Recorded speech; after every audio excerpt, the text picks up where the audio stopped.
Bueno, buenos días para todos y todas. Reciban un cordial saludo y espero Buenos días, profe. que se encuentren muy bien, disfrutando de salud y bienestar familiar. Buen día, profe. Profesora Leonel, buenos días. ¿Cómo amanece? Buenos días, bien, gracias, sí, señor. Bueno, entonces, Gracias. para los estudiantes sordos, pues, un saludo de buenos días. Eh, mm, para recordarles que ustedes tienen a las 9:30 un foro sobre educación sexual. Entonces me envía los coordinadores que les recuerde, aunque esto ya ustedes lo tienen agendado. Creo que es así, ¿no es cierto? Ustedes ya sabían que desde 9:30 a 11:30 tienen un foro sobre educación sexual. ¿Sí? Sí, señor.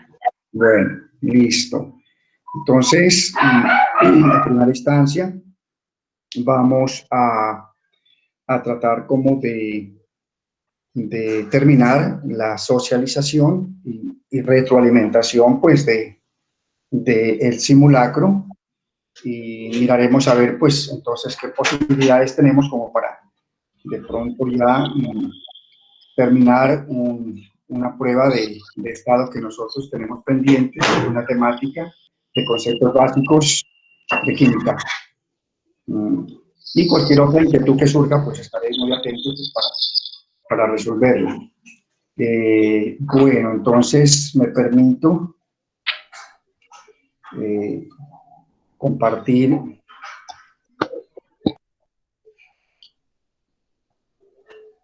pantalla.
Pues ustedes me dirán en qué pregunta quedamos.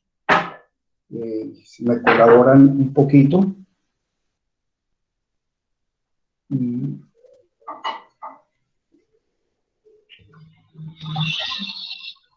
Alguien que creo que quedamos como en la 106 o avanzamos aún más. Miremos a ver.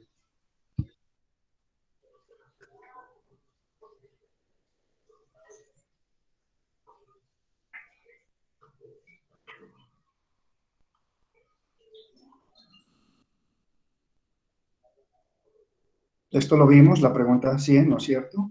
Sí, señor, soy yo. Vimos la 101, 102.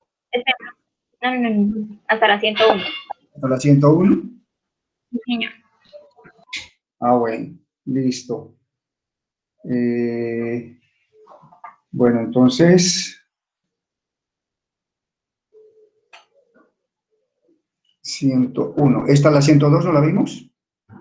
Esto creo. No, profe, vamos a ver la 101. Aquí quedamos en esta, ¿no es cierto? Sí, señor. Bueno, muy formal. Muy bien. ¿Están mirando bien allí? ¿Está bien? ¿Se ve bien? No. Sí, Sí. señor. Bueno.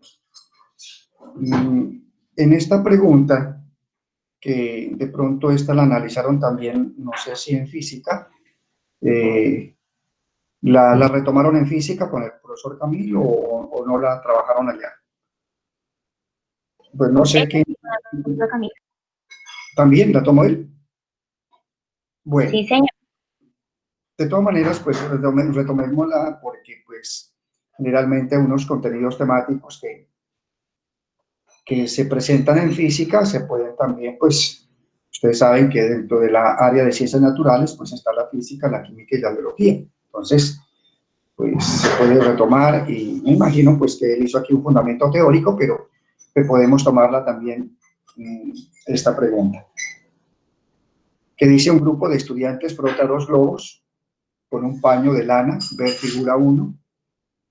Después de frotarlos se observa que los globos se repelen. Entre ellos, ver figura 2. Bueno, ustedes saben que cuando uno frota un objeto, generalmente se carga eléctricamente, se forma estática. Ahí está, eso es parte de la física también y de la química. En la primera figura vemos que pues, los globos no presentan ningún tipo de situación, están normal. Si se frota con este paño este globo, y si frotamos con este paño este otro globo, observamos que se quedan cargados eléctricamente. Y al acercarlos, observamos dos flechas que ellos se separan aquí en la figura 2, ¿sí? Se separan. Eso significa que estos globos pues quedaron cargados eléctricamente y entonces ustedes creo que ya pueden deducir que están cargados eléctricamente, pero con cargas idénticas, ¿sí? Cargas idénticas, dos objetos que tienen cargas idénticas, pues se repelen, se rechazan. Y con cargas contrarias, pues se atraen. Entonces aquí nos dice una posible explicación que puede dar el grupo de estudiantes a lo observado es, ¿sí? A. Al frotarse con el mismo paño, los globos adquieren cargas eléctricas de igual signo. Perfecto. Y por lo tanto generan fuerzas repulsivas. Esa es la respuesta, ¿no? No ven la 102A. Si alguien tiene alguna duda, pues de una vez tratemos como de despejarla, pero me parece que esa es la respuesta. Y creo que ustedes respondieron de esa manera, ¿sí? Esto sucede, por ejemplo, cuando ustedes tienen un cepillo o una peineta, también frotan su cabello y la peineta se carga eléctricamente, ¿sí? Y si hay unos papelitos, eso es un experimento muy sencillo, si usted corta un papel en pedacitos más pequeños, usted se observa que si acerca la peineta, los atrae, ¿sí? Como un imán. Es simplemente por eso, ¿no? Que se ha cargado eléctricamente y lo que se conoce con objetos que están, pues, haciendo estática. ¿Hay alguna inquietud? ¿O estamos bien ahí? Bueno. Sin inquietud. Continúo. No hay ninguna duda, ¿no es cierto? En la nutrición, la 103, en la nutrición, los elementos bioquímicos se integran a los organismos y forman moléculas orgánicas necesarias para la supervivencia. ¿Qué sucede con las moléculas orgánicas de un ser vivo que muere? Por causas distintas a la depredación, ¿sí? Depredación, pues es muerte que causa un ser vivo a otro ser vivo, ¿no? Entonces, causas de depredación, pues puede ser lo que es una enfermedad, ¿sí? Puede ser bueno, el ser humano, pues de pronto un accidente también, etcétera, etcétera, etcétera. Bien. ¿Qué nos preguntan? Dice, a ver, ¿qué sucede con las moléculas orgánicas de un ser vivo que muere por causas distintas a la depredación? A. Siguen como moléculas porque no pueden descomponerse. Ustedes saben que en un cadáver, pues el cadáver se descompone, ¿sí? Y hay microorganismos que entran a descomponer los cadáveres, que son los hongos y las bacterias. Por lo tanto, la A, pues, es falsa, ¿no es cierto? Porque, pues, sí se descomponen las moléculas de un cadáver, ¿sí? Bien, B. Salen del ecosistema porque deben ingresar nuevos elementos al medio, ¿no? Sí, simplemente hay una descomposición, ¿no?, de un cadáver por microorganismos, es decir, lo que son moléculas que constituyen pues a un cadáver, pues esas moléculas van a ser degradadas, ¿no? Destruidas. Bueno, C, se acumulan porque ya no pueden usarlas otros organismos, también falsa. D, se descomponen porque sirven de alimento a microorganismos.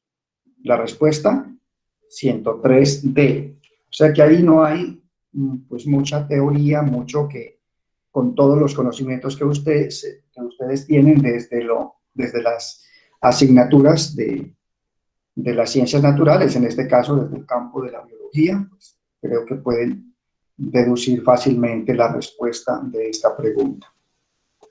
¿Sí están de acuerdo? ¿103D? Señor. Bueno, están como calladitos, todavía despertándose un poquito, creo. Bueno,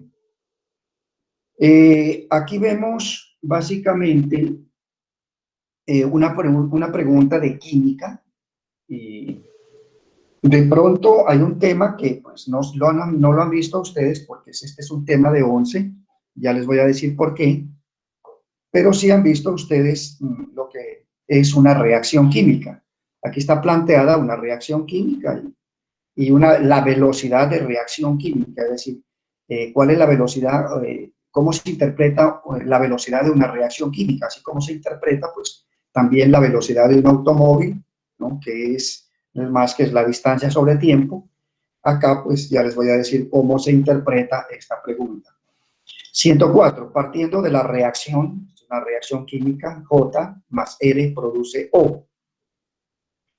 Desde la interpretación de una reacción química, ¿no?, ustedes saben que los elementos químicos se representan con símbolos, los compuestos con fórmulas y las reacciones químicas ¿con qué se representan? Chicos y chicas. Ecuaciones químicas. Con ecuaciones químicas. Muy bien, muy bien, muy bien.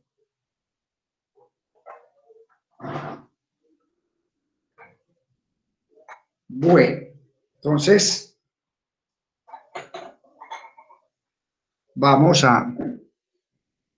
entonces aquí hay una ecuación química planteada. Los compuestos con fórmulas, digo 3 cosas. Sí, así como los elementos químicos se representan por símbolos, los compuestos químicos se representan por fórmulas químicas. Por lo tanto, una reacción química se representa a través de una ecuación química, ¿sí? Cuando estudiamos con ustedes reacciones y ecuaciones químicas y clases de reacciones químicas, para mirar lo que es todo lo que es balance de ecuaciones químicas, estequiometría, todo lo que ustedes ya saben. Bueno, partiendo de esta reacción química, J más R o R produce, aquí pues este más significa unión, combinación, reacción, ¿no? Pero para andar un poquito más rápido, pues la podemos tomar así como más. Se realizaron varios experimentos en los cuales se hicieron reaccionar 10 mililitros de J, aquí 10 de este reactivo. Bueno, y las sustancias que están antes de la flecha se llaman reactivos. La flecha se le produce y O, pues en este caso que está después de la flecha, son los productos, ¿no? Reactivos produce productos. Para recordarles, pues, esa parte de cómo se representa una reacción química a través de una ecuación química. 10 ml de J con diferentes cantidades de R. Y se registraron los tiempos de reacción. Los resultados se representan en la siguiente tabla.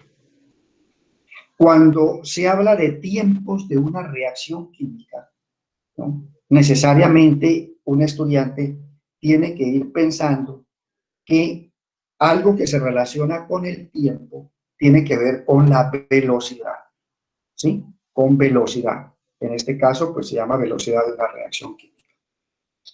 Bien, experimento 1, pues se tomó la misma cantidad de J, en el experimento 2 la misma cantidad de J, para el experimento 3 la misma cantidad de J, que son 10 ml de J. Pero la cantidad de R se tomó para el primer experimento 1 gramo, 2 gramos para el segundo y para el tercero 4 gramos. El tiempo de reacción está expresado en segundos. Y se observa que para 10 ml en el primer experimento, al adicionarse 1 gramo, el tiempo que se demoró en llevarse a cabo esa reacción fueron 30 segundos. Para el segundo experimento, en donde ya se tomaron 2 gramos, se hicieron reaccionar 2 gramos de R, miren que aquí está aumentando la cantidad de R en gramos, va aumentando. Y el tiempo de reacción fueron 22 segundos. Y para el experimento 3, 4 gramos y el tiempo de reacción 15 segundos. ¿Qué pueden deducir ustedes allí rápidamente? Que se tarda menos tiempo en reaccionar y que es mayor la velocidad de reacción. Muy bien. Es decir, que a medida que aumenta la cantidad de uno de los reactivos para una cantidad fija, que es J, se observa que a mayor cantidad, ¿sí?, disminuye el tiempo de reacción. ¿Por qué?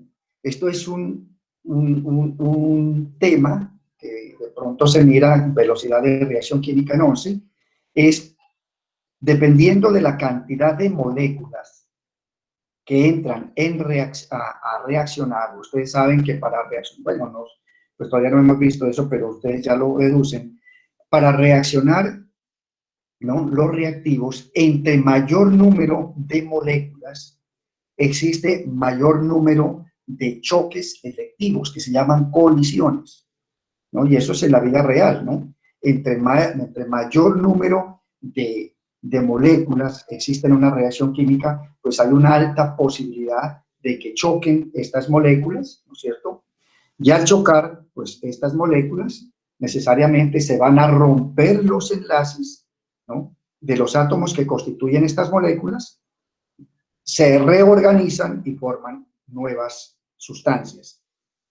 En este caso, están chocando aquí este volumen, o sea, en 10 ml de J, ¿no es cierto?, hay una cantidad de moléculas. Y en R también hay una cantidad de moléculas.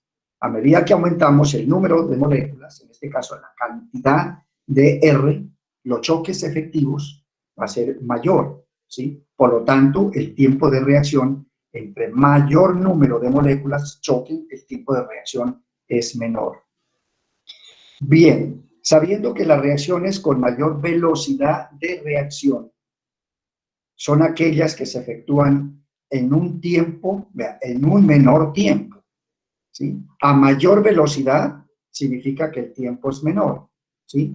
Es posible concluir que en los 3 experimentos anteriores la velocidad de reacción, y ahí nos da, pues, las respuestas. Pero quiero un poquito, pues, ampliar esta parte, ¿no es cierto? En la vida cotidiana, de aquí a Rivera, se gasta, digamos, 30 minutos, ¿sí? Un carro gasta 30 minutos, pero otro carro gastó, por decir algo, 15 minutos. ¿Qué pasó con la velocidad allí?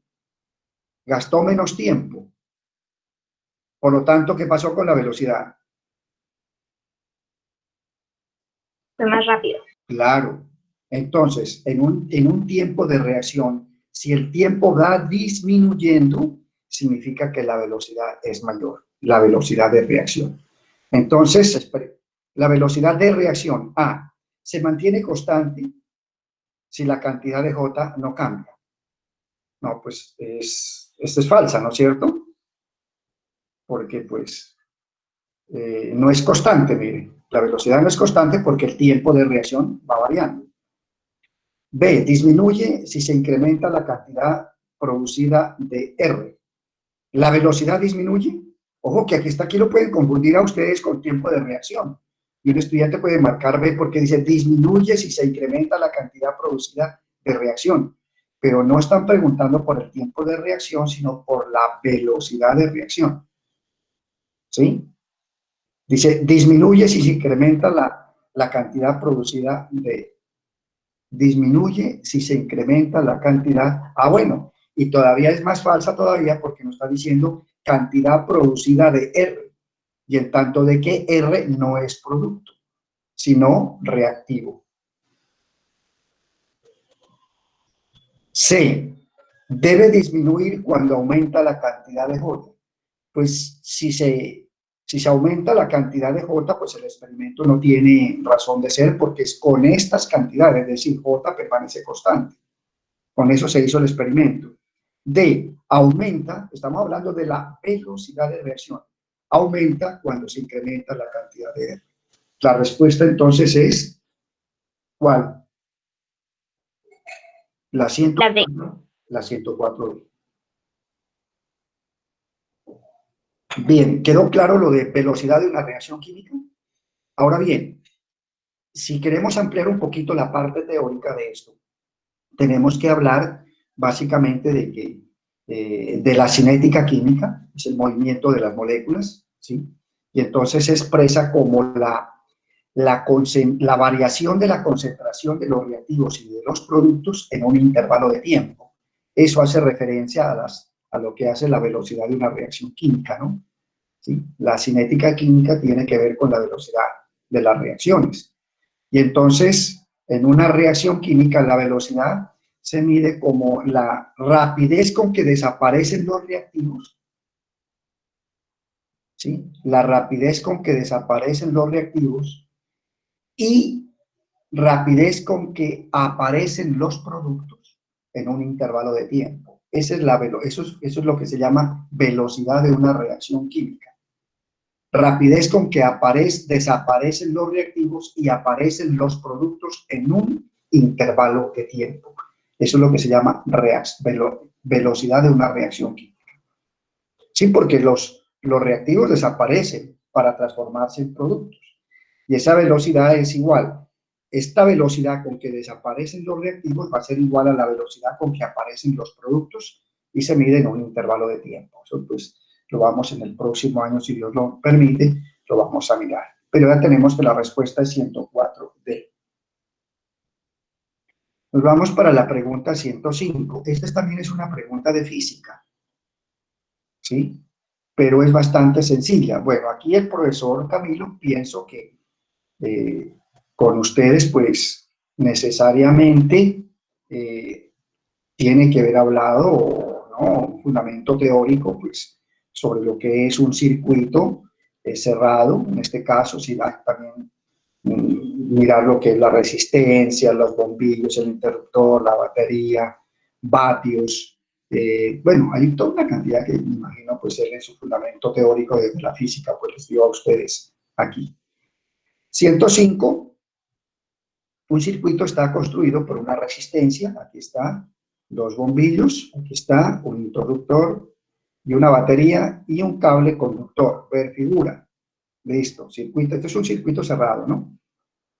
El interruptor se encuentra en la posición apagado, así como está en la casa, van a prender una bombilla, etcétera, etcétera, etcétera. ¿Qué sucederá con los bombillos al mover el interruptor a la posición encendido? Como es un circuito cerrado, miren, aquí está la batería, por aquí va un flujo de electrones, por aquí también va otro flujo de electrones, hacen otra resistencia, y aquí, bueno, toda esta parte ya la manejan ustedes. Entonces dice, ¿qué sucederá con los bombillos al mover el interruptor a la posición de encendido? A, ambos bombillos se encenderán. B, únicamente el bombillo 1. C, únicamente el bombillo 2. D, ninguno de los bombillos se encenderá. Como es un circuito cerrado y estos bombillos están conectados en el circuito cerrado, pues la respuesta es la A, ambos bombillos se encenderán. ¿Listo? Así dieron la respuesta pues con el profesor, ¿no es cierto? 105A. Bueno.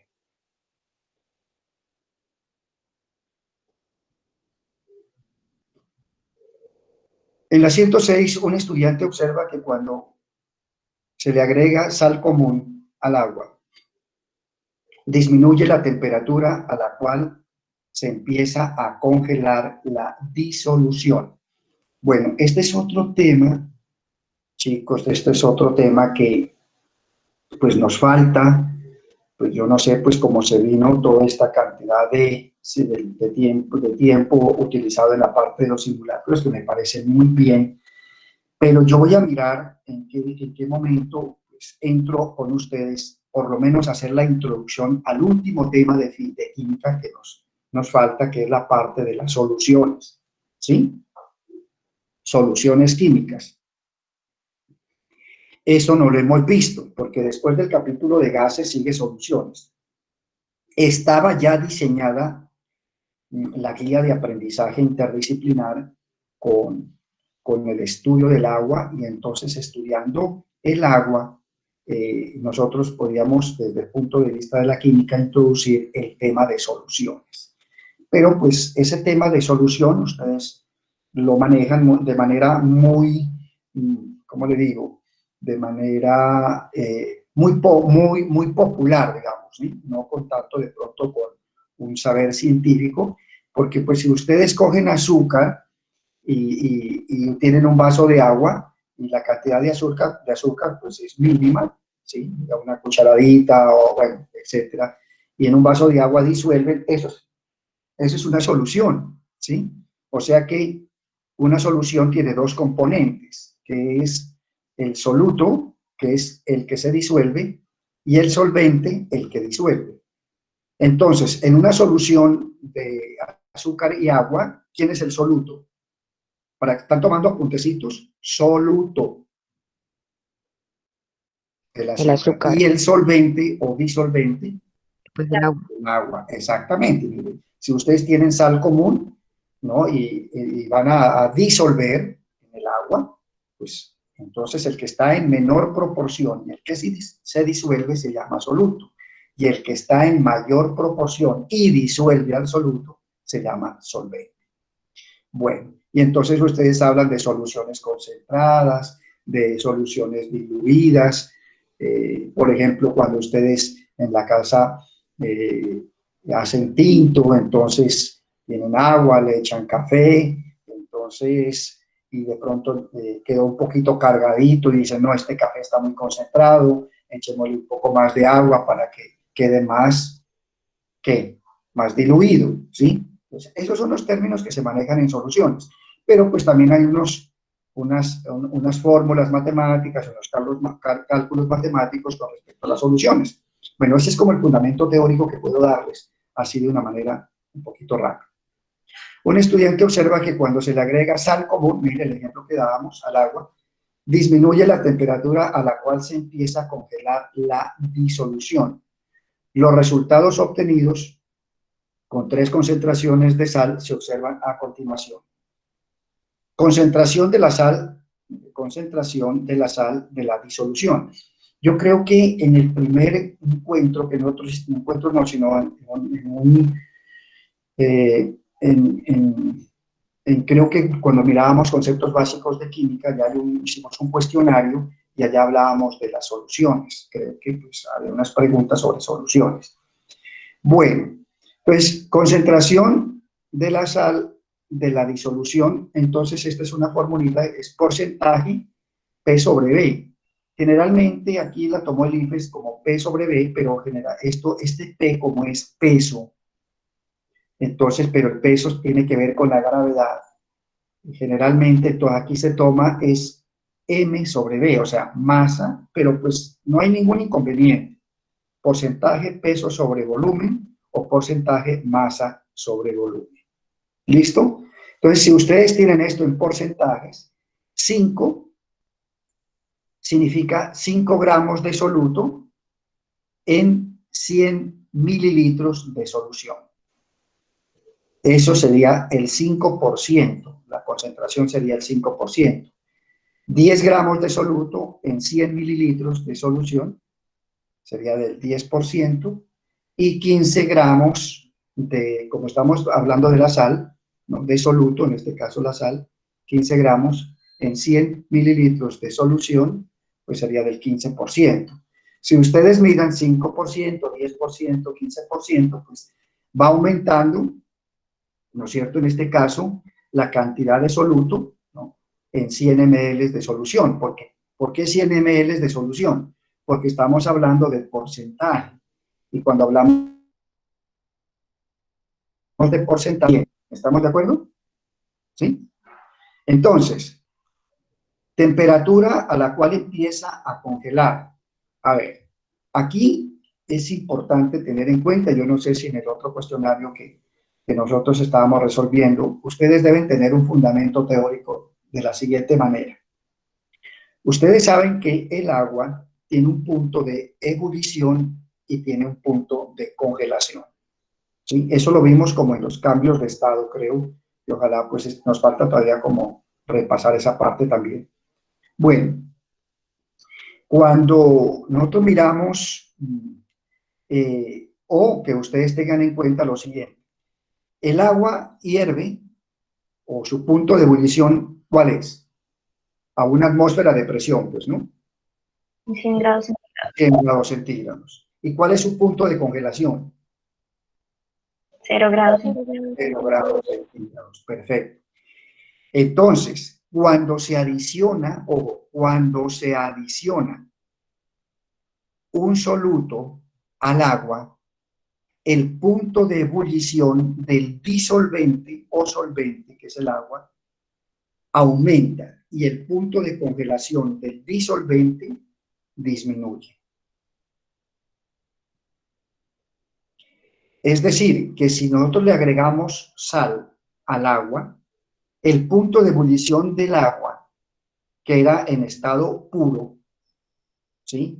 100 grados centígrados, al agregarle sal, el punto de ebullición del agua aumenta. Bueno, tomen estos apuntecitos, chicos, porque después... Y el punto de congelación disminuye.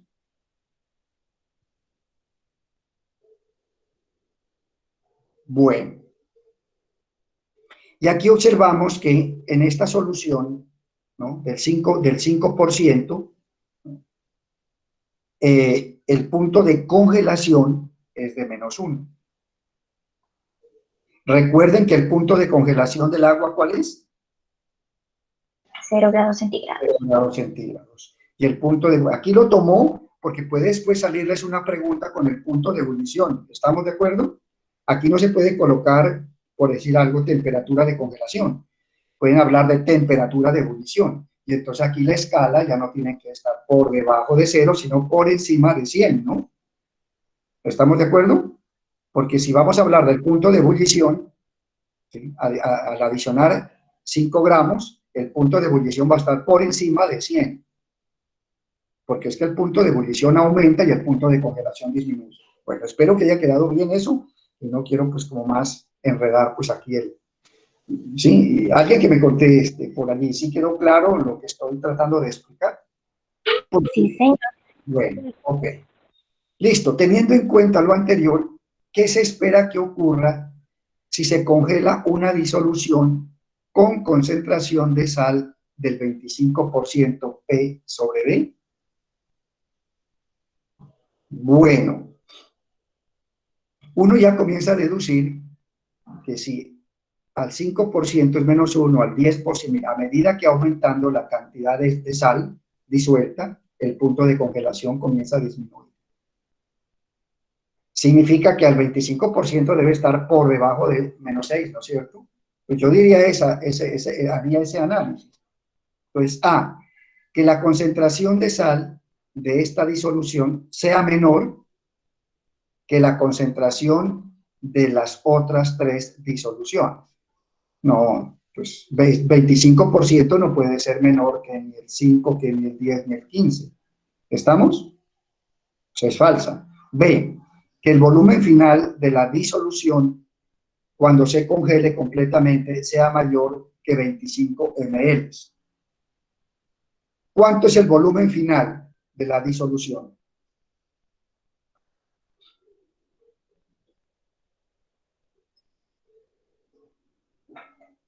A ver, Pues son recuerden, 100, pero pues si se combina con a eso.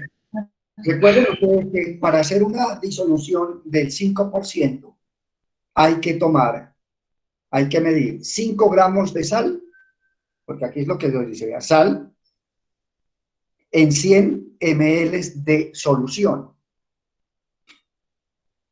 Y una solución está constituida por soluto más solvente. Entonces, para que me dé 100, ¿sí? Tomo 5 gramos de sal y el resto en agua de solvente. O sea, ¿cuántos gramos de solvente? 95. 95 gramos. Y aquí, como nos habla también de volumen, ustedes recuerden que la densidad del agua es 1 gramo sobre 1 ml, entonces nos da lo mismo. Podemos tomar ya sea 95 gramos o 95 ml de agua. ¿Estamos? 10%, lo mismo. 10 a 90, 15, ¿cuánto? ¿A 85 es? Sí, ¿no? Sí, señor. Exactamente. Entonces, el total de la solución, pues hay que sumar los 5 gramos más los 25, más los, aquí en este caso, más los 95. Siempre va a dar 100. 10 gramos más 90. 15 más 85. O sea que el total de la disolución, por lo menos, tiene que decir que es 100. Y aquí dice que el volumen final de la disolución, cuando se congele completamente, sea pues mayor que 25, pero pues a mí me parece que de pronto el término no es mayor a los 25 ml, sino mayor a 100 de pronto, ¿no? Porque recuerden que cuando se congela, el volumen aumenta por los enlaces o puentes de hidrógeno del agua, ¿no es cierto? Entonces, aquí hace que esta, pues, respuesta sea falsa, ¿sí? Y entonces, vamos para la otra. Sé que el tiempo que tarda en congelarse la disolución sea menor que el de las otras 3 disoluciones. ¿Ustedes qué dicen? No, aumenta el tiempo, disminuye Bueno, la temperatura. exactamente. Muy bien eso. El tiempo, pues, tarda mucho más, ¿no? En congelarse, ¿no?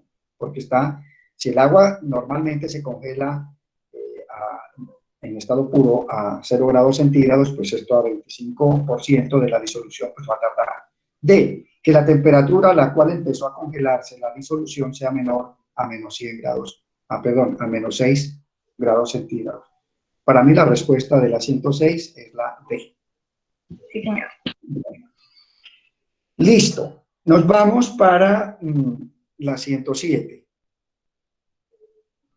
Bien, aquí son ya la parte de la biología, ¿sí? Es bueno que miremos esa parte de la parte, ¿qué? Le digo, de este aspecto biológico, porque pues en este caso vamos a hablar de un poquito de esta planta, a ver qué podemos como mirar esa pregunta, pues podemos tomarla un poquito allí como con un referente teórico. A ver, en este caso, el diente de león, yo creo que todos los conocemos, esta plantita.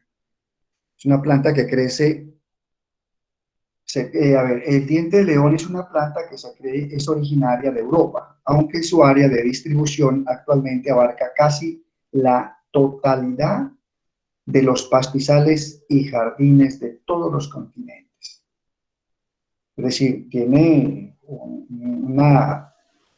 una capacidad pues de germinar en todos los continentes y de transportarse, me imagino, las semillas, ¿no? Porque pues eso es lo que hace de que una planta pues pueda germinar en varios continentes. La figura muestra al diente de león y sus partes. Bueno, aquí hay un receptáculo con todas las... Aquí para mí hay un errorcito, no es cipelas, ¿sí? Sino cípselas. Ese es C-I-P-S-E-L-A-S,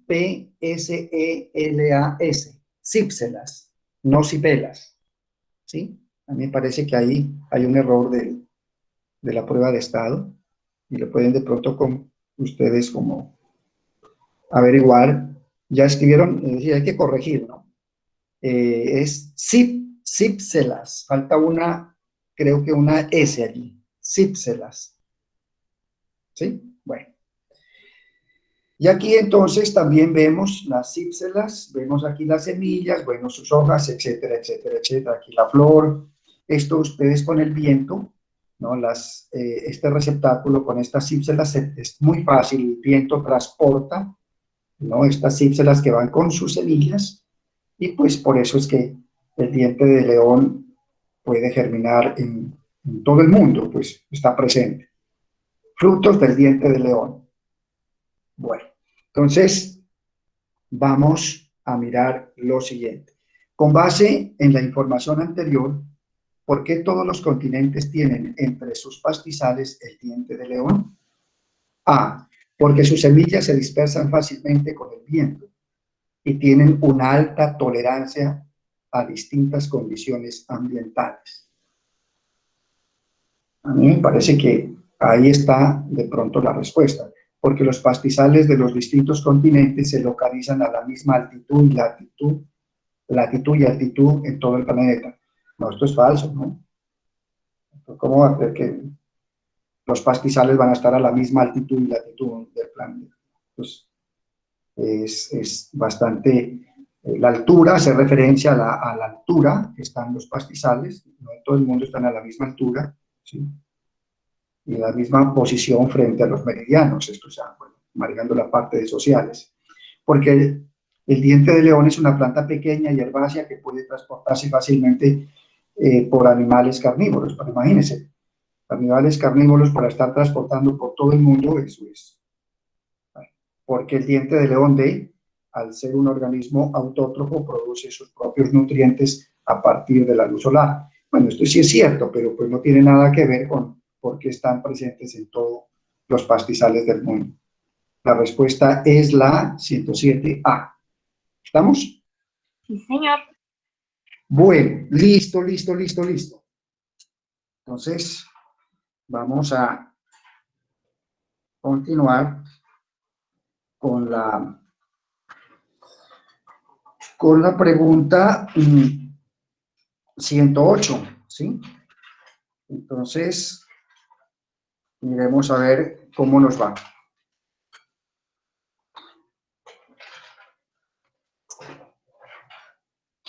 Con base entonces en la parte de la 108 de la pregunta,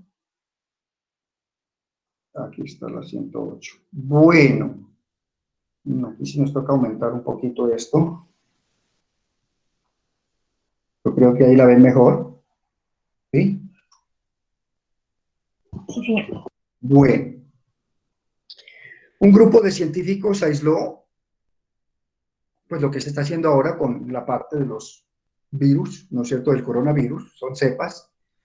Un grupo de científicos aisló cepas de la bacteria Streptococcus pneumoniae, ¿sí? O sea, es una bacteria que produce neumonía, ataca la parte pulmonar, ¿sí? Y pues obstruye las vías respiratorias. Y si no se trata, pues bien, sobre todo en los niños, en la parte de los adultos ya mayores, hay problemas. Obtenidas en pacientes enfermos de neumonía. Las cultivaron con diferentes antibióticos de prueba y midieron el porcentaje de supervivencia de las cepas. La tabla muestra los resultados. Dice así: de acuerdo con la información anterior, ¿cuál de las siguientes hipótesis se relaciona con los resultados del experimento? A los enfermos de neumonía no se deberían recetarles antibióticos porque la supervivencia de las bacterias es mínima. ¿Ustedes qué dicen? ¿La supervivencia de las cepas es mínima? Porcentaje de supervivencia, dice. Es alta, ¿no? La supervivencia, ¿no? 97, 89, 76, 70 y 89. ¿Ah? No, ¿Es alta la supervivencia o es mínima? es mínima. Disminuye. Dice porcentaje de supervivencia de las cepas. ¿Cómo entienden ustedes eso, el porcentaje de supervivencia? ¿Que superviven en un alto porcentaje o en un mínimo porcentaje?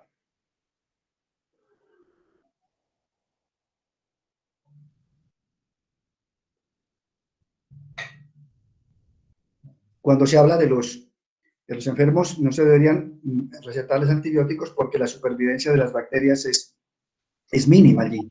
La de supervivencia es menor. ¿Qué dice otro estudiante? Si a usted le dicen que para el antibiótico 1 el porcentaje de supervivencia es del 97%, ¿esa es mínima o es alta la supervivencia? Es alta. Pues es alta. Pues si uno lo compara al 100% cuando no se les da antibiótico, pues sería menor, ¿no? ¿No? Sí, pero, sí, es decir, pero sí, dime, hija. aunque se aplica el antibiótico, más de la mitad de las bacterias siguen sobreviviendo. Viva. Es muy alto.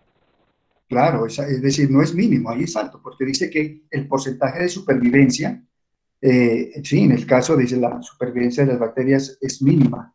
Para mí que las bacterias tienen una alta resistencia a los antibióticos, según el cuadro, ¿sí?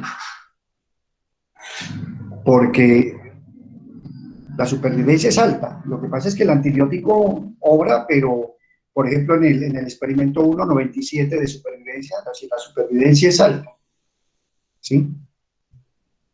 Aquí está hablando de la supervivencia. Si dijera aquí del porcentaje de mortalidad, entonces sí podríamos decir que aquí las bacterias en este caso aquí es alta, ¿no? La mortalidad, aquí la mortalidad sí es mínima, pero la supervivencia sí es alta. Bueno, no sé si, pues, esa es la interpretación pues, que yo le doy, ¿sí? Aquí está hablando del porcentaje de supervivencia. Bueno, entonces esta no es cierta porque la supervivencia es alta. Dice, el Streptococcus pneumoniae es más sensible al antibiótico 4 que a los otros 3 antibióticos. Miremos el antibiótico 4. Mire, da el 70%, es decir, hay una mortalidad del 30%. Eso es lo que entiendo yo. ¿Sí? Porque esa es la discusión que tenemos que hablar, ¿no? En este sentido, es decir, despejar las dudas. ¿Sí? Superviven el 70%, pero mueren el 30%. ¿Sí? Entonces, dice, en este caso, es sensible al antibiótico 4, que es más sensible, ¿no? Y para mí, por aquí está la respuesta ya. Sí, señor. ¿Sí? Para mí la B. Entonces, sería 108B. Los pacientes enfermos con neumonía pueden sufrir de alergia a los antibióticos y empeorar. Pues puede ser cierto, pero en este caso estamos hablando de la supervivencia, no estamos hablando de que si una persona es alérgica a un antibiótico. Entonces, fuera de contexto esto. El Streptococcus pneumoniae es una bacteria que habita libremente por el aire y puede contaminar a cualquier ser vivo. Eso, pues, eso es verdad. ¿Sí? Eso es verdad. ¿Sí? Por el aire. Y así es que si uno se contamina del Streptococcus pneumoniae, que si lo cogen, pues el mundo, nuestro contexto está lleno de bacterias, de hongos, de microorganismos. En este momento, el mundo, por el aire y por donde nosotros estemos caminando, está lleno y contaminado de coronavirus. ¿Sí? Entonces, pero depende en este caso, pues es fuera de contexto porque no estamos hablando con el experimento del antibiótico. Entonces, 108B. ¿Estamos de acuerdo? ¿Sí? Paula, ¿le quedó un poquito claro esta parte? Creo que le escucho allí que de la supervivencia y de la mortalidad. Es que yo lo desenvuelvo diferente para no enredarme. ¿Sí? Entonces, pues que por cada antibiótico, pues uno es más fuerte que otro, entonces dependiendo del antibiótico van muriendo más bacterias. ¿Sí? Entonces, independientemente de lo que me diga y lo del porcentaje, porque si me dice que el porcentaje es mayor y menor, pero que la mortalidad es mayor y menor, ahí sí es donde me enredo. Ah, bueno, listo, listo, Sí, listo. lo comprendo de una manera diferente, pero el caso es que Pero si a ti te preguntan, para ti, ¿el porcentaje de supervivencia de estas bacterias es alto o es bajo? Eso es lo ya que desde lo tú... que hablamos ahorita sería alto. Sí, porque Claro, pues yo lo comparaba, ¿no? Pues si no le dan el antibiótico, el 100% es el que vive, pero si empiezan con el antibiótico, entonces va bajando el porcentaje de la supervivencia. Pero pues claro. como dijo Nicola ahorita, sí, sigue siendo alto porque sigue habiendo más de la mitad. Lo que uno mira aquí es que son muy resistentes al antibiótico. Mm. Sí, pero el antibiótico que menos resistencia hicieron fue el 4, que es el 70%. Bueno, ese es como la... Muy bien. Sí, es decir, uno tiene que ser un poquito más ágil en ese sentido, de como tú lo planteas para dar la respuesta, ¿no? 109, esto es pura biología también. Aquí presentan, recuerden que de biología sale mucho, ¿no? Muchas preguntas. Y hay que ponerse a leer harto porque de biología es básicamente uno de los cuestionarios de pronto un poquito más complejos que hay, ¿no? Por pues, la literatura que hay. Aquí muestra, básicamente es, la figura dice, en la 109, la figura muestra una especie de hongo. Yo no sé si están mirando allí o aumento más la letra. A ver, aumentémoslo un poquito. Ahí. Bien. Entonces, muestra la especie de un hongo cuyo ciclo de vida depende de las temperaturas ambientales, o sea, estaciones. Aquí está el hongo, liberación de las esporas del hongo, ¿no? Son esporas, es como una especie de semillas donde pues no podemos hablar que ellos germinan, ¿no? Pero pues son una especie casi podemos compararlas como con las semillas. Entonces, estas esporas, bueno, listo. Con base en la información, tenemos que mirar un poquito, dice, con base en la información anterior, ¿qué efecto tendría para unas plantas de invernadero donde se mantiene una temperatura constante de 23 grados centígrados todo el año, liberar esporas de este hongo? A ver, ¿qué efecto tendría para las plantas de invernadero donde se mantiene una temperatura constante de 23 grados centígrados todo el año? Liberar esporas de este hongo. Bueno, ahí está como más redactado, pero bueno. Sabemos que la temperatura entre 18 y 30 grados en verano es lo que le favorece al hongo, pues liberar esporas, ¿no? Se depositan e invaden a un otro vegetal, aquí pues puede ser hojas, tallos, lo invaden, hay una invasión del hongo a esta temperatura donde mayor número de esporas, formación del moho gris, ¿no? Moho es hongo, moho significa hongo, gris, y muerte de las células de la planta donde pues cayeron las esporas, porque pues se alimentan de ellos, mire, comienzan aquí a, a, a germinar, podríamos decir, o a producirse pues los hongos, ¿no? Listo. Y luego, en invierno, ¿no? Aquí hay una estructura de reserva, aquí está el micelo significa el conjunto de hifas. Hifas es aquí la información de micelio y las estructuras de reserva. Micelo, conjunto de hifas con H. Hifas son unas redes tubulares muy pequeñitas. Aquí está la germinación, el término de germinación, solamente pensé que era en plantas superiores, y nuevamente aquí el hongo. Pero en la época de invierno, de -3 a -4 grados centígrados. Este hongo, pues esto es lo que hace todo el ciclo del hongo, pasando del verano, pasando al invierno, y sigue todo su ciclo. Pero lo que pasa es que este hongo lo van a colocar, es decir, hay unas plantas, ¿no? En invernadero a 23 grados centígrados, o sea, nos quedamos aquí nomás, en esta parte, ¿sí? Esa es la idea. Entonces, leamos nuevamente, ¿qué efecto tendría para unas plantas de invernadero donde se mantiene a una temperatura de 23 grados centígrados todo el año? Liberar esporas de este hongo. Bueno, libera, listo. Dice, la disminución en la cantidad de moho que se forma en las células de la planta. No, porque pues si está a 23 grados centígrados está a una temperatura ideal, ¿no es cierto? B, un crecimiento del hongo en los tejidos de las plantas como en época de verano.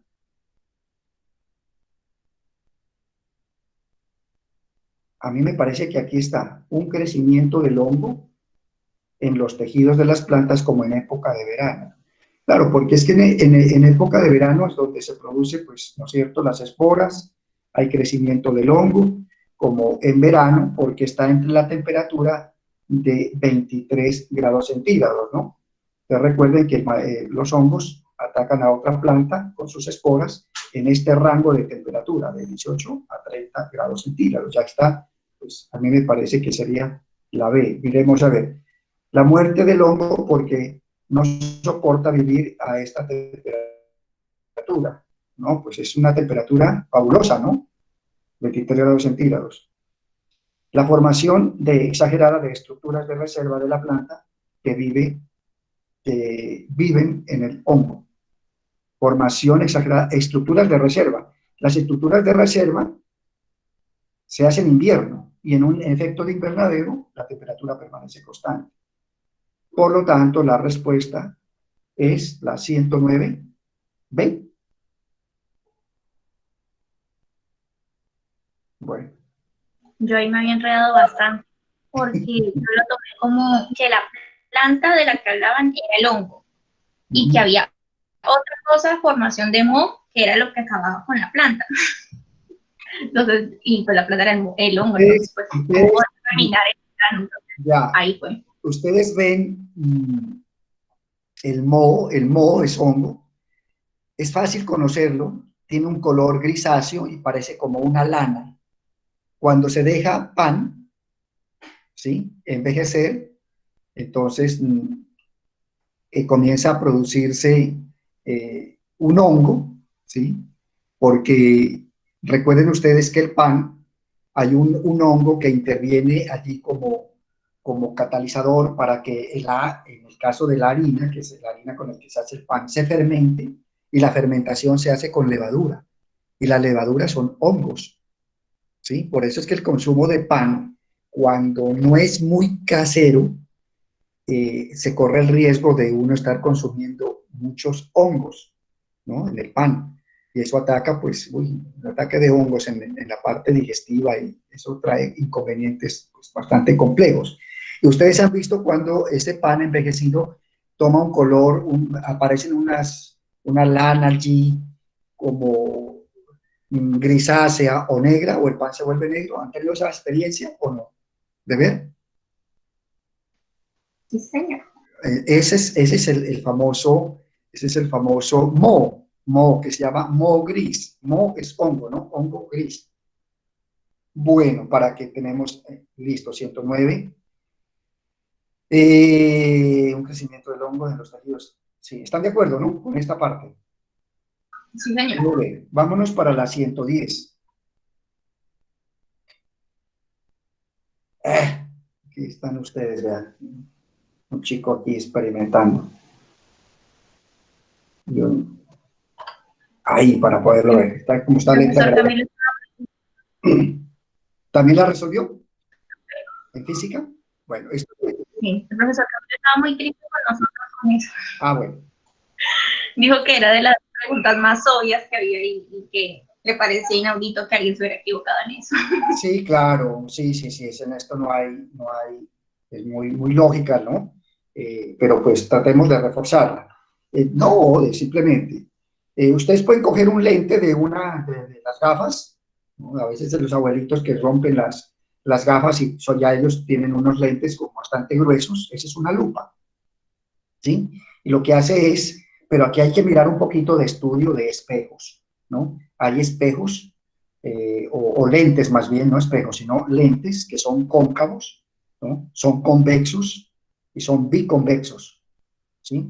Y entonces hay lentes convergentes y hay lentes divergentes. Hay lentes convergentes, los que convergentes significa que capturan todos los rayos solares y convergen en un solo punto. Y divergentes, que los rayos solares los dispersan. ¿Sí? Esa es como la idea. Pienso que ahí hizo un estudio sobre lentes el profesor Camilo. En una tarde soleada, un joven en el patio de su casa ubica una lupa para enfocar los rayos. O sea, si los enfoca, es un lente convergente de los rayos de sol sobre un pequeño trozo de madera seca. Después de unos minutos se da cuenta de que la madera prende fuego, como se muestra en la figura. Recuerden ustedes que vidrios, hoy por hoy a altas temperaturas en los bosques, que a veces dejan vidrios, botellas, a veces se rompen las botellas y esos vidrios se convierten en lentes, ¿sí? En lupas, que pueden enfocar rayos solares y pueden producir grandes incendios. Ese es el problema cuando se sale al campo, pues, ¿no? Hoy por hoy ya hacer ese tipo de paseos de río, bueno, etcétera, y el campo, pues, es difícil en nuestro país, ¿sí? Ya perdimos esa parte de salir a disfrutar del medio ambiente. Después de unos minutos se da cuenta que la madera prende fuego. Bueno, ya leímos esto. Al día siguiente el joven quiere volver a encender el fuego y para eso se repite el experimento en el patio en una tarde nublada, con la misma lupa y con un pedazo de madera seca igual al día anterior. Él realiza el mismo procedimiento, pero observa que en esta ocasión el pedazo de madera no prendió fuego. ¿Por qué no prendió fuego el pedazo de madera al segundo día? Vamos a ver. Porque la duración del experimento fue igual en los dos días. No, pues es una respuesta pues fuera como de contexto, ¿no? La duración, no por la duración. El problema es que en la primera vez hizo en un día soleado y el otro fue en una tarde nublada, ¿sí? Los rayos solares, pues, tiene que ver con la cantidad de radiación solar. Y pues y la lupa sí es la misma. B, porque los experimentos solo se hacen una sola vez en la vida. Imagínense esa respuesta. C, porque al atardecer el día nublado, la intensidad de la luz es menor que en el primer día, que fue soleado. Yo creo que esta es la respuesta. D, porque las lupas solo se utilizan para ver los objetos con un tamaño mayor. Entonces la respuesta es, como dicen, muy obvia, la C, ¿no? ¿Estamos? Claro. ¿Sí? Bueno.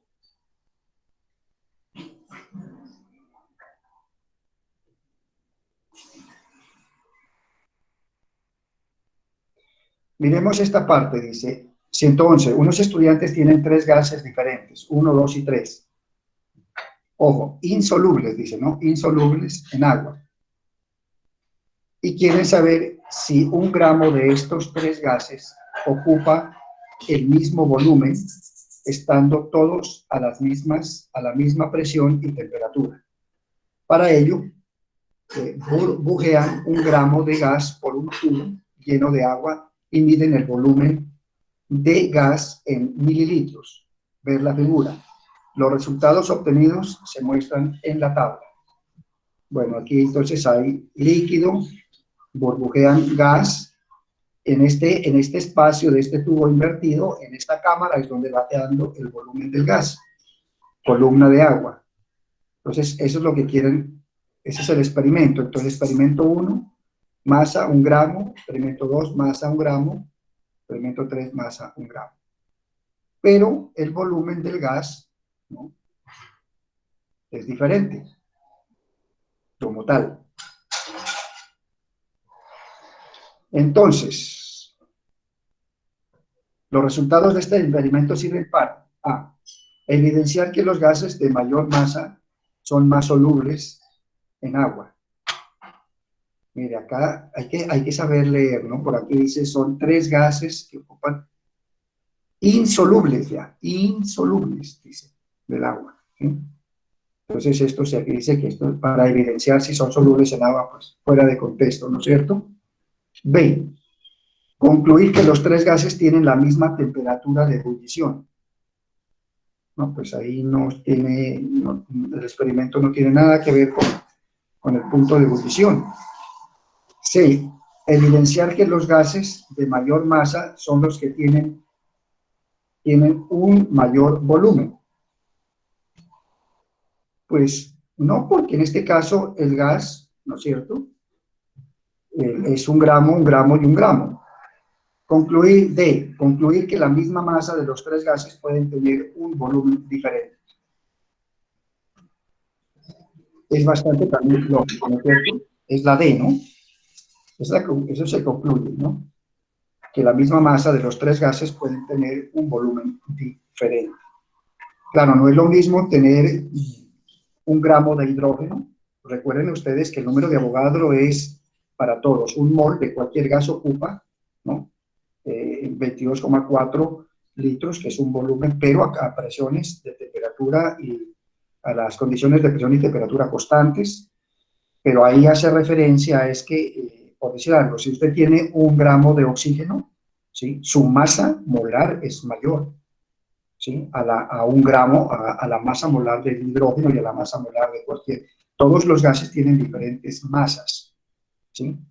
Una cosa es la masa molar y otra cosa es la cantidad de ese gas que se toma, ¿sí? Por su masa molar es que esto varía el volumen, ¿sí?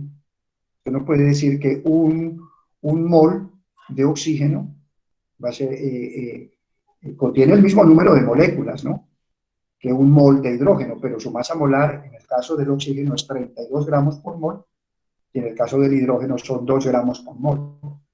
Eso es lo que hace, esa masa molar es lo que hace que ocupen un volumen diferentes. Pero aquí, pues por eso es que le colocan gramos idénticos, pues como para ponerlos a pensar un poquito.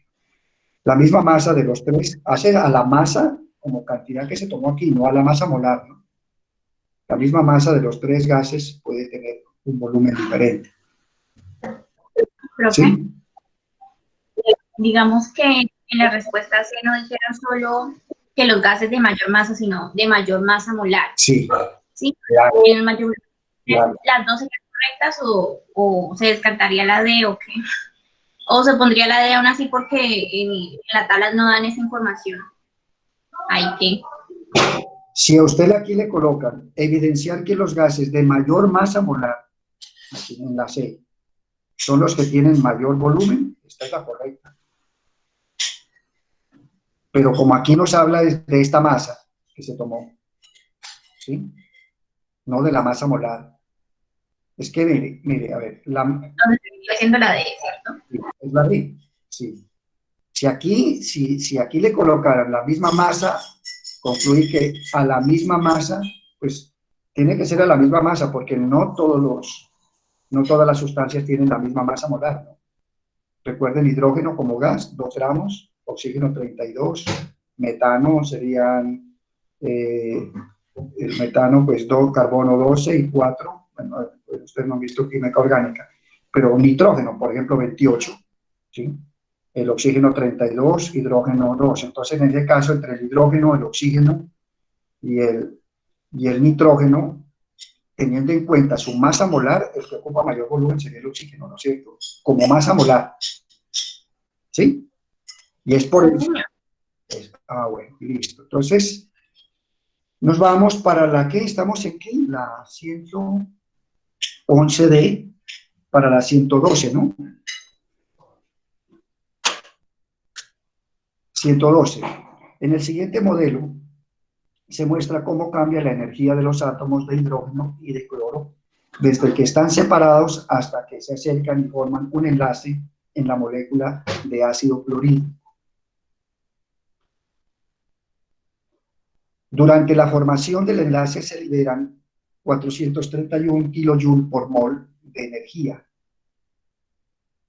¿Sí? Es decir, durante la formación de un enlace, durante la formación de un enlace se libera energía.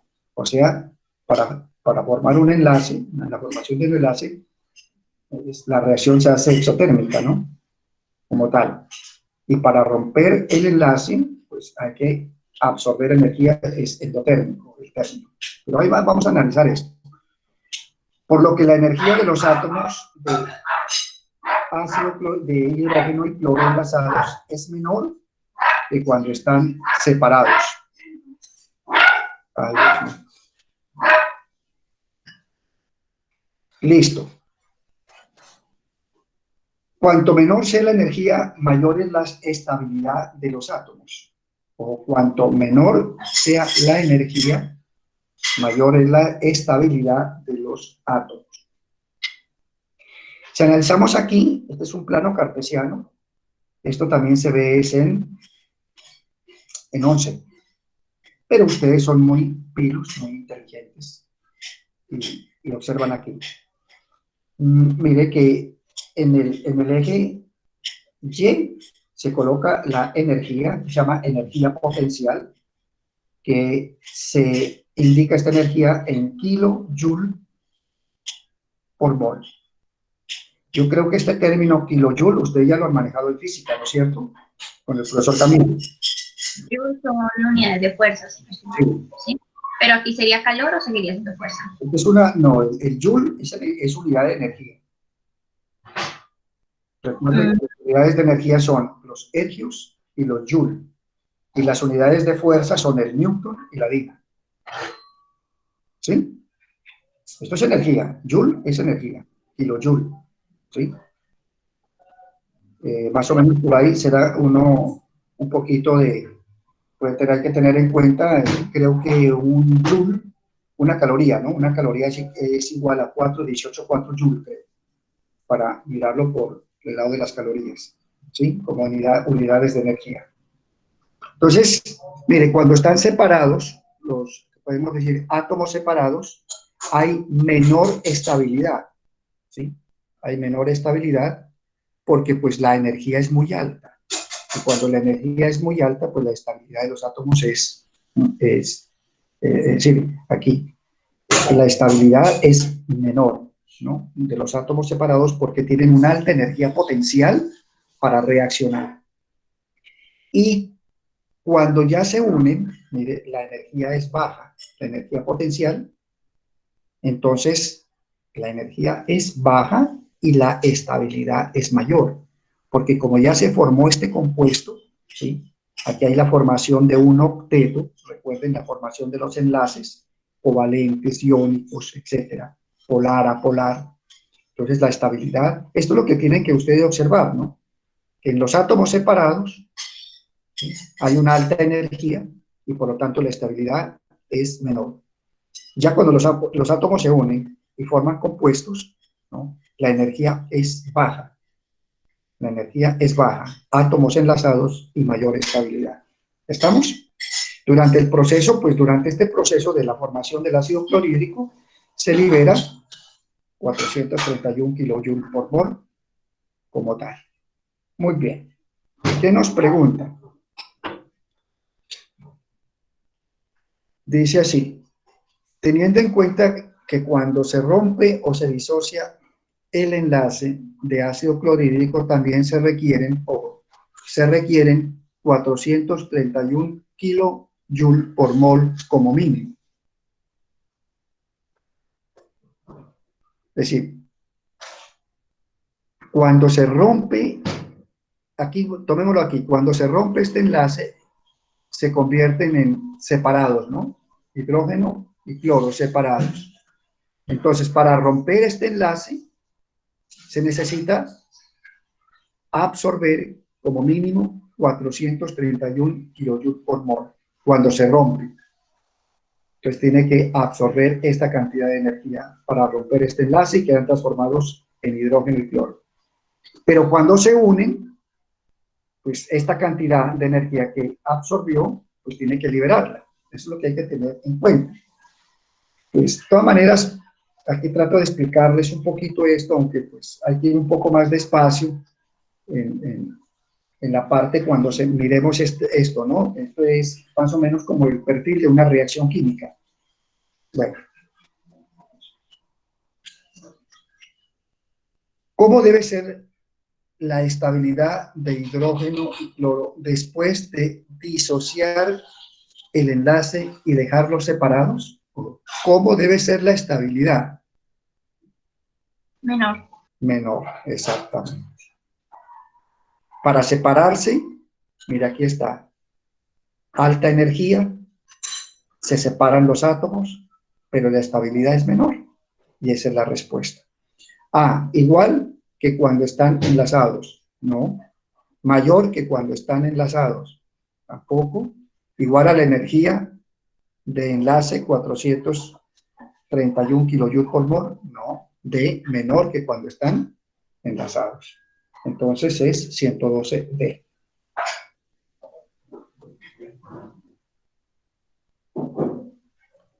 Bueno, esto también es una pregunta de física, creo que la resolvieron ya con el profesor Camilo, pero tomémosla así, rapidito.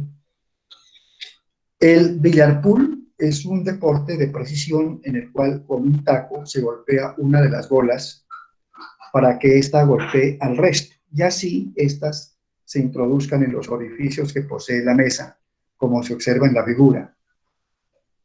Bueno, hay damas que les gusta, ¿no?, jugar billar y billar pool. Nosotros también, en una época jugamos. Bueno, dos estudiantes realizan un experimento para observar si la masa y el diámetro tiene algún efecto sobre la rapidez de la bola, y obtienen los resultados que se muestran en la tabla. Bien. Entonces, ¿qué la tabla nos da? Masa, diámetro y rapidez. ¿Sí? Rapidez hace referencia como a velocidad. Entonces, la bola 1, masa, la bola 2, esta masa, y la bola va aumentando, ¿no?, su masa, ¿no?, dependiendo de las bolas. La bola 1, 0,15, 0,16, 0,17. Listo. Diámetro también va aumentando y la rapidez es la misma. Los estudiantes olvidaron escribir las unidades en las cuales se realizaron sus mediciones. Con base en la información anterior, ¿en qué unidades de medida deben reportarse la masa, el diámetro y la rapidez respectivamente? Pues miremos primero las unidades de masa para descartar esto, ¿no? Ustedes tienen que primero descartar. A tiene kilogramos, me sirve. B, newtons, no me sirve. La C tiene kilogramos también, pero debe ser en este orden: masa, diámetro, rapidez. Kilogramo y kilogramo, que están al comienzo, ¿no? Masa, ojo, vea, masa, diámetro y rapidez. En ese sentido tiene que darse las unidades. Aquí la C tiene kilogramos, pero está al contrario, ¿no? Inicia diciendo que masa, por ejemplo, aquí la masa la estaría expresando en segundos, el diámetro en metros y la rapidez en kilogramos. Bueno, listo. Bueno, ustedes ya saben cómo hacen su análisis, pero aquí les doy algunas ideas. Entonces tenemos kilogramo masa, segundos, aquí, el diámetro en segundos, ya se descarta esto. ¿El diámetro en qué se indica? En unidades de longitud. Puede ser centímetros, metros, ¿no? Como en unidades de longitud. B. Newton, no, pues no, porque ya la masa ya se descarta. La masa no es en Newton. C. La masa en segundos, no. D. En kilogramos, me sirve. Diámetro en metros y la rapidez en metros sobre segundo, que son las unidades de rapidez o de velocidad, ¿no? Recuerden que velocidad es igual a distancia sobre tiempo, ¿sí?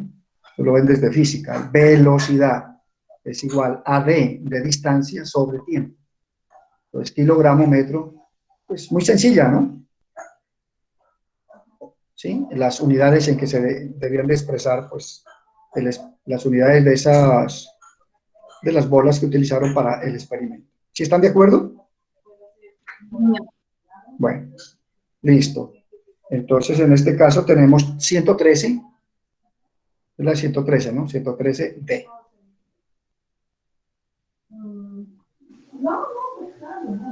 Bueno, en un estudio, la 114, se realiza el siguiente prueba sobre el consumo de calorías.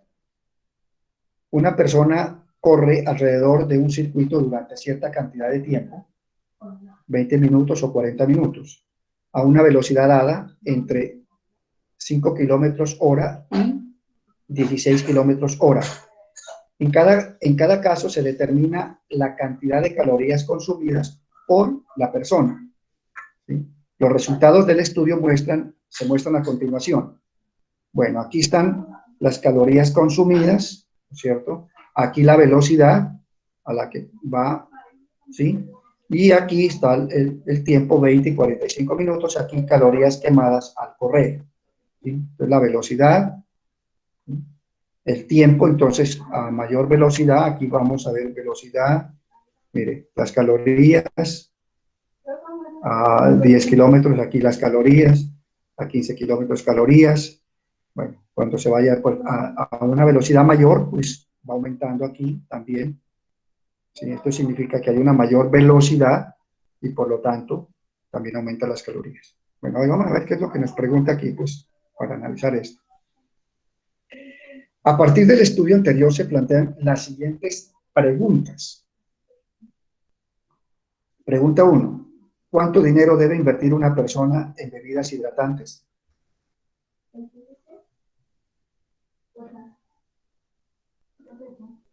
Pues yo no sé si en ese caso tiene que ver, pues ahí, es decir, esa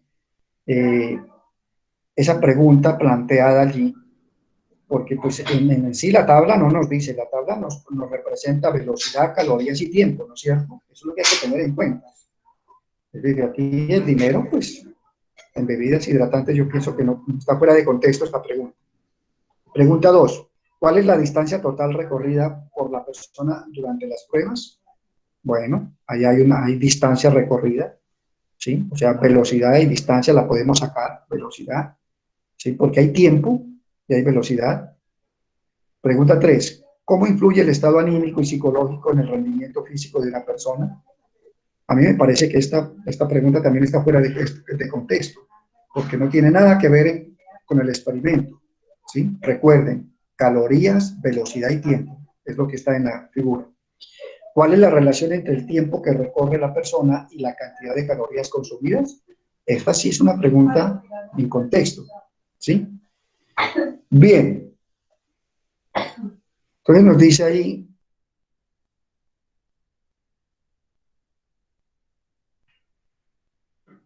¿cuáles de las anteriores preguntas se pueden resolver por medio de la investigación desde el área de las ciencias naturales? A. Las preguntas 2 y 4. La pregunta 2. ¿Cuál es la distancia total recorrida por la persona durante las pruebas? Claro, porque se puede, si nosotros miramos la velocidad que lleva una persona, ¿no es cierto? Y la distancia recorrida, ¿sí? Porque dice,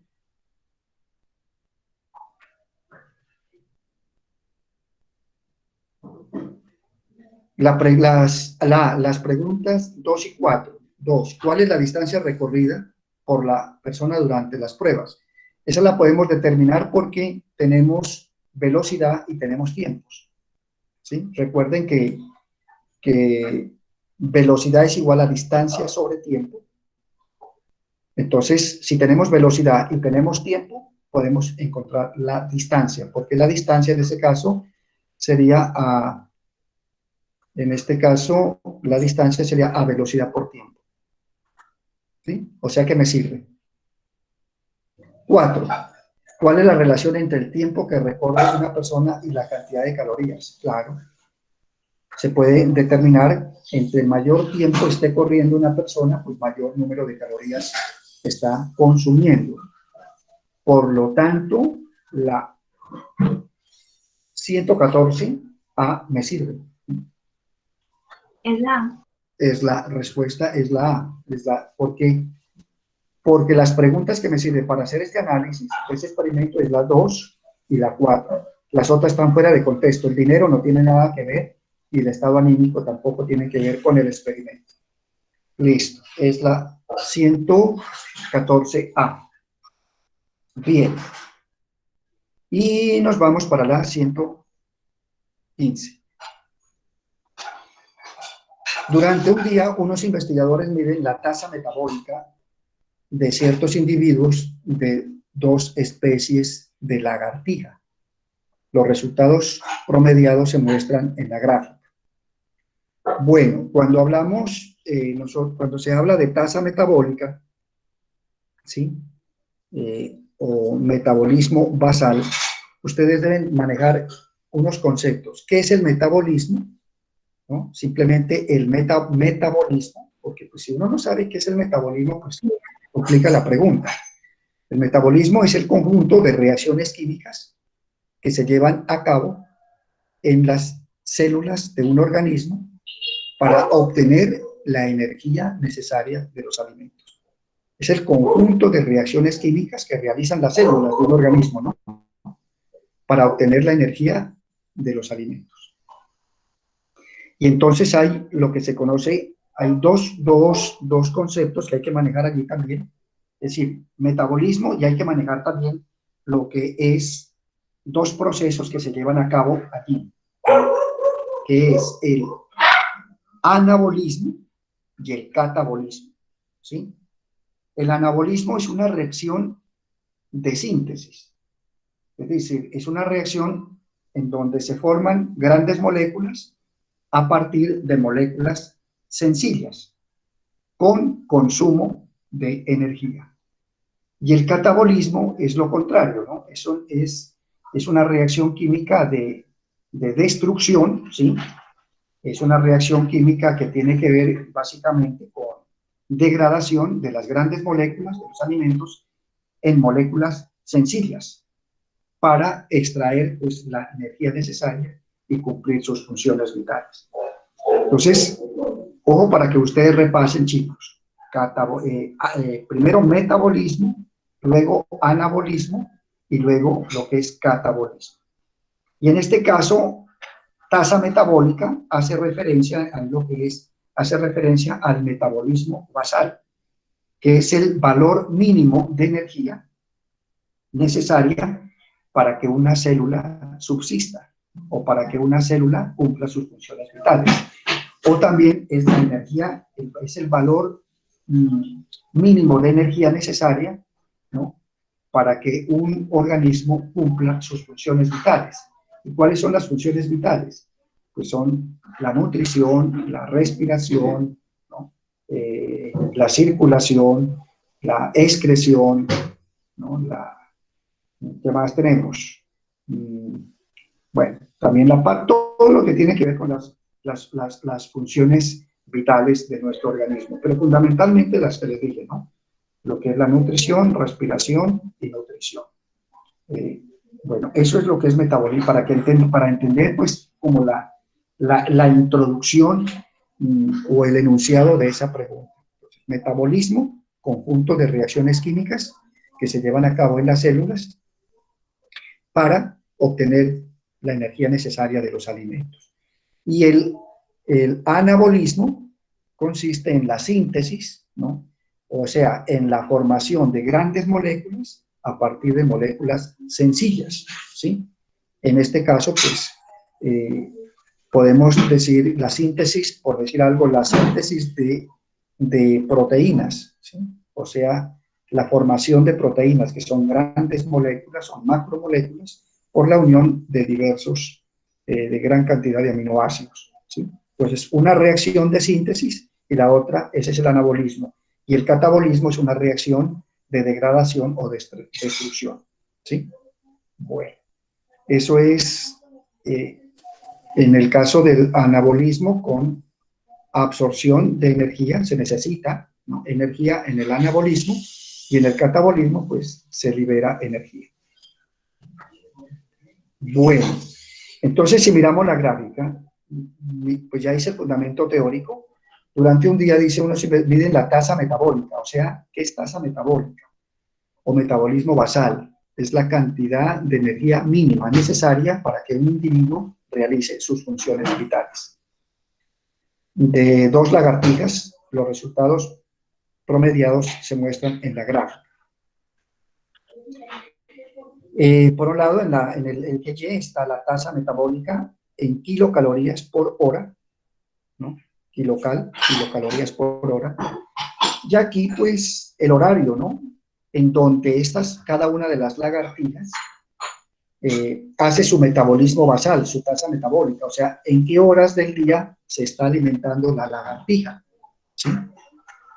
Entonces, arranquemos. Hay una especie 1, la especie 1, mire, su tasa metabólica es muy alta, o sea, la cantidad de energía que ella está buscando, básicamente, si nosotros tomamos parte como de las 12 de la noche, o sea, se está alimentando durante la noche, ¿sí? Mire, hasta las 4 de la mañana, a las 5 de la mañana, como ya se le está haciendo de día, comienza a disminuir su tasa metabólica, es decir, no se está alimentando, y en los días, en las horas de 8, más o menos hasta las 4 de la tarde, que son las 16 o las 17, 18 serían 6 de la tarde, aquí, comienza a aumentar su tasa metabólica, mire, 6 de la tarde, para luego alimentarse durante la noche. ¿Qué me concluye esto? Bueno, aquí lo estoy haciendo un poco despacio, pero es para que ustedes vean. Entonces, tasa metabólica o metabolismo basal significa en qué horas está alimentándose la lagartija 1 y la lagartija 2, por decir algo. En los punticos me dicen que la 1 durante la noche y durante el día, pues, duerme, me imagino, reposa y va haciéndose la noche.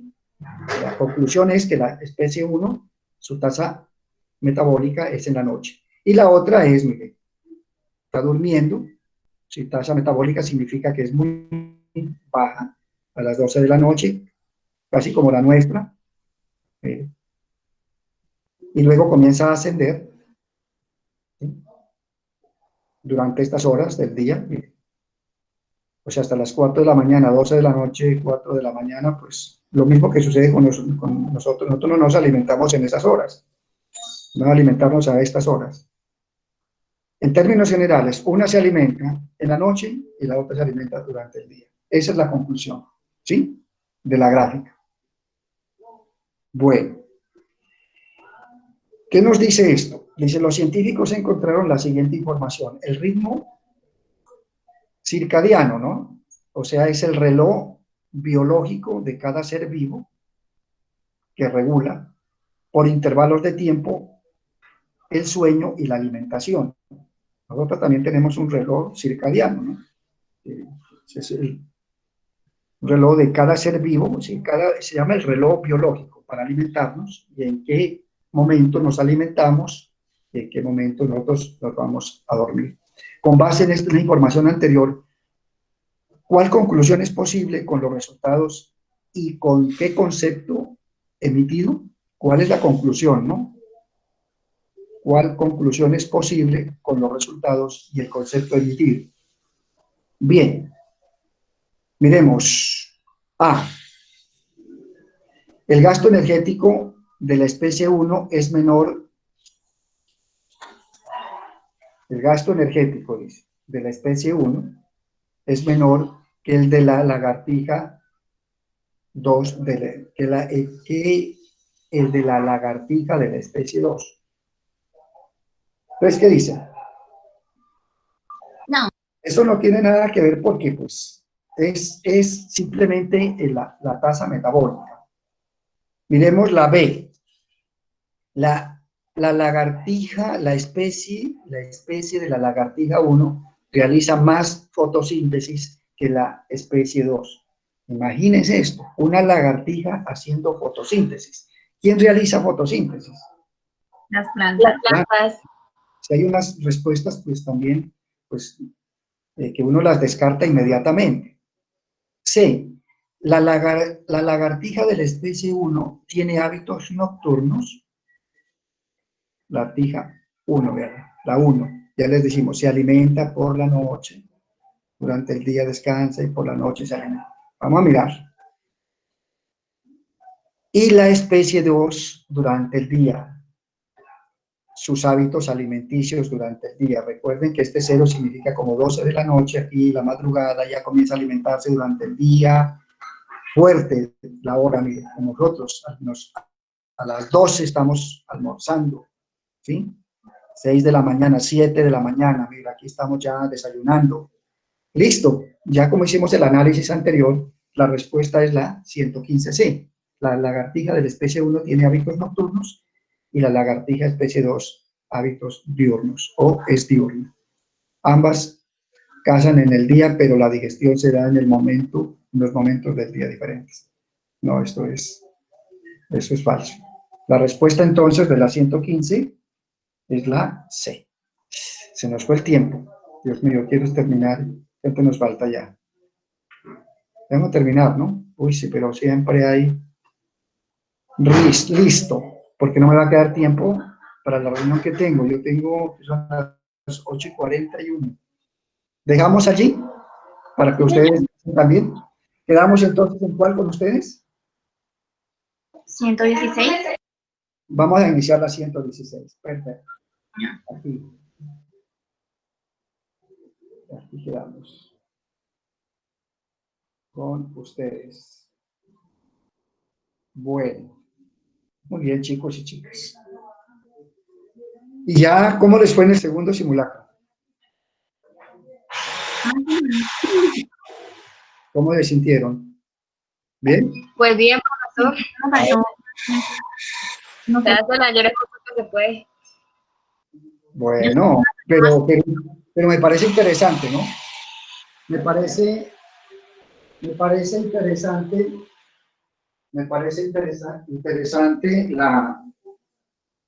interesante los simulacros, ¿no es cierto? Ustedes están ya preparándose y creo que vamos a tener el próximo año excelentes pruebas. Bueno, listo, chicos, ya nos vamos a disfrutar del fin de semana. Como tal, pues ojalá sea así como están, llenos de salud y que no haya pasado absolutamente nada, ¿no? Bueno, entonces,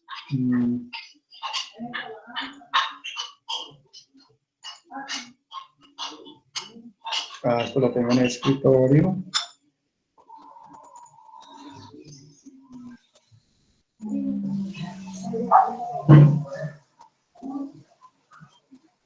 Muy bien. Entonces estamos con... La otra vez iniciamos con... 10-2, profe. Iniciamos con el 1, ahora vamos con... 10-1. 10-2. Empieza 10-2 hoy. Vamos a turnar. Listo, no vamos a pelear. Vamos a estar turnaditos. Bueno, chicos y chicas. ¿Listo? Carol. Presente. Muy bien. Nicole. Presente. Muy bien. Angeli. Por el chat. Ay, muchísimas gracias. Diana Paola. No tiene conectividad. Bueno. Javier Santiago. Presente. Muy bien. Gerson. Presente. Bien. Karen. Karen Lisset.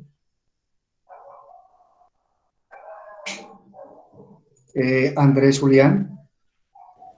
Presente. Muy bien. Angie. Presente. Bueno, muy bien. Valentina. Contestó por el chat. Bueno, muchísimas gracias. Paula Daniela. Presente. Muy bien. Paula Andrea.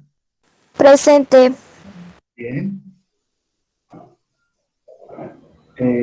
Danitza. Presente. Muy bien.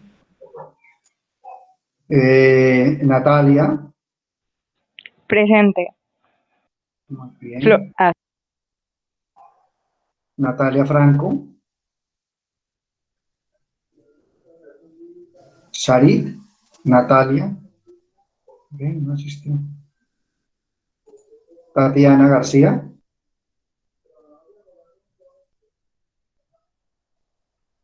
Mariana Vanessa. María, perdón. Presente.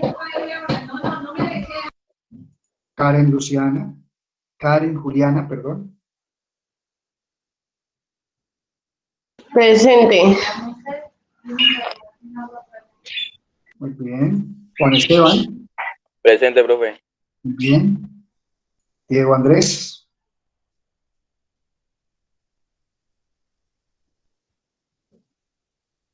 Sara Nicole. Presente. Muy bien.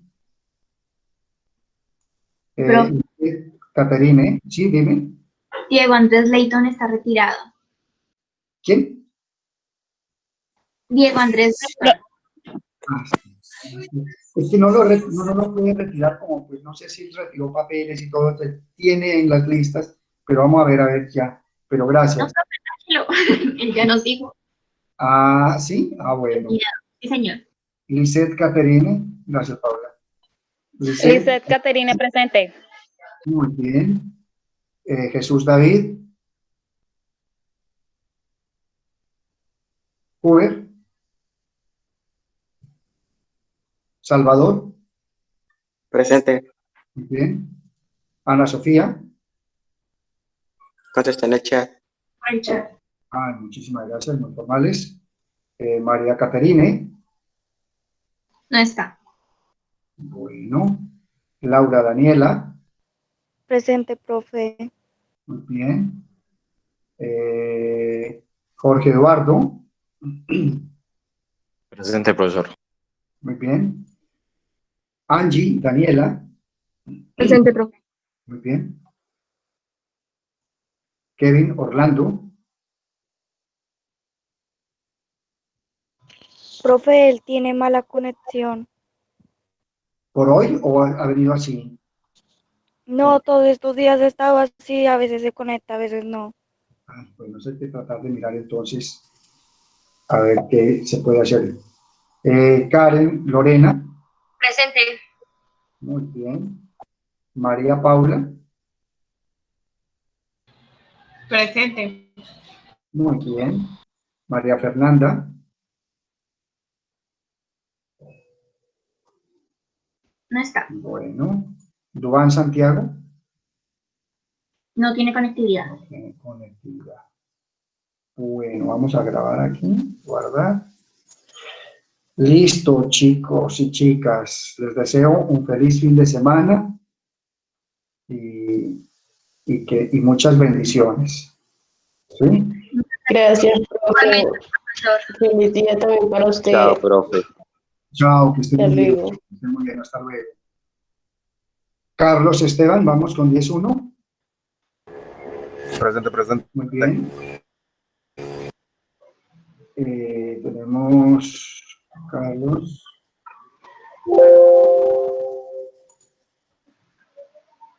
Muy bien. Carol. Bien. Presente. Diane. Bien. Muy Presente, bien. profe. Heidi. Presente. Muy bien. Mucha energía, Heidi, ¿no? Oscar Fernando. Bueno, muy Sí bien. está, profe. Leslie, Giselle. Bueno. Sí está. Rosaura, Andrea. Presente. Muy bien. César Alfredo.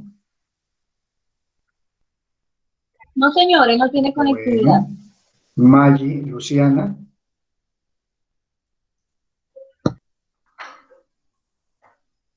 Presente. Maggie, Luciana. Muy bien. Alejandro. Presente, profe. Muy bien. Lady, Vanessa. Sofía.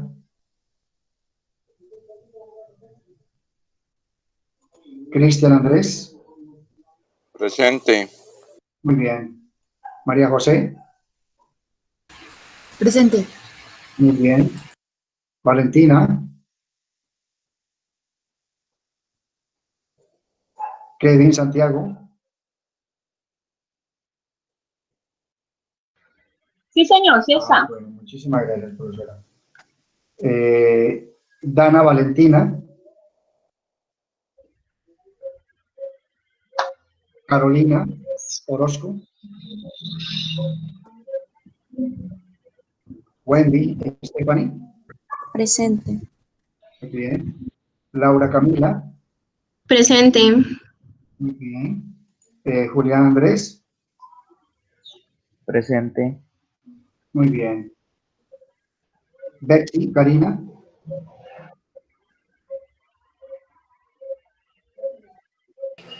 Vanessa Jacobines. Presente, profe. Bien. José Tobías. Sí, señor.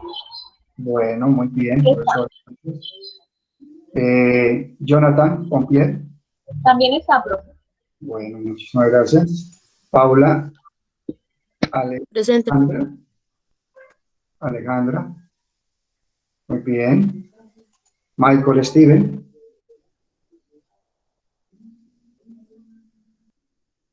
Ángel Mariana.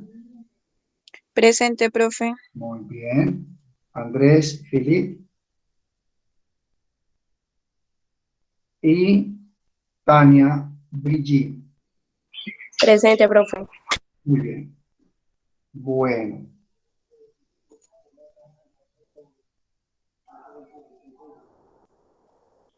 Listo. Listo. Por la de Dios. Todo bien.